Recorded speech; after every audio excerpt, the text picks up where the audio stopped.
Hello class, I have another small video that I'm going to share with you on the design extra that we are going over this particular week. And it is basically on the branding that we are now starting to get into based on our ongoing project, which is the core support project. So this is just giving you another example of an actual graphic design client that I have, and doing a branding sheet for those clients so they can really get a good idea of what their brand looks like in general. And all the versions of the logo and all of the typeface way that it looks, and then all of the different colors, and so on and so forth, and how we can apply that to the different marketing materials such as websites, mobile sites, getting into print materials and all that great stuff that we're going to be seeing later on in the course.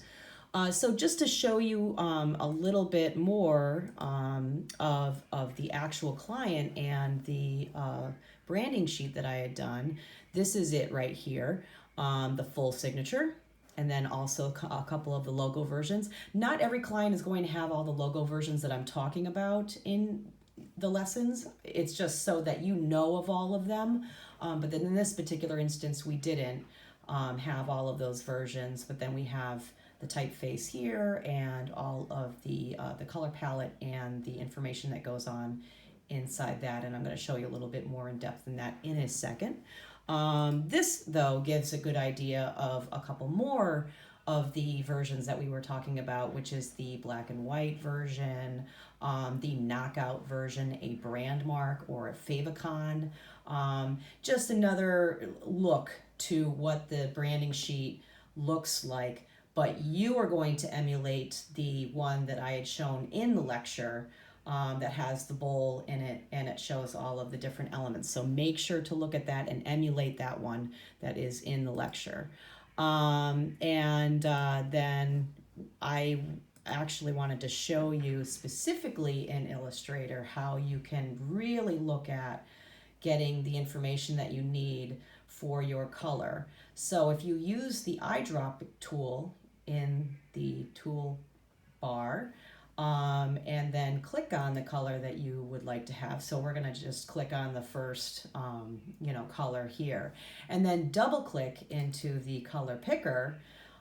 This then shows you, just like it does in the lecture, there's circled areas that I had showed you in those lectures. So the first one is the RGB, and then the numbers that correlate with the R, with the G, and the B. Again, this is almost like a ratio system to get this color. Okay, so RGB, and it's these three numbers, and then you can see here are the three numbers for RGB. And then similarly, we have the CMYK. Okay, cyan, magenta, yellow, and black. Those ratios, and that they are going to be shown here. Okay, you don't have to worry about the hex. We'll talk about hex numbers later. It's just going to be the RGB and the CMYK that you're going to be showing, and then the color. All right, and so just emulate what you see in the lecture on the branding sheet, and that's pretty much giving you a little bit more detail and in-depth look into how to do this branding sheet for this coming week. All right, good luck.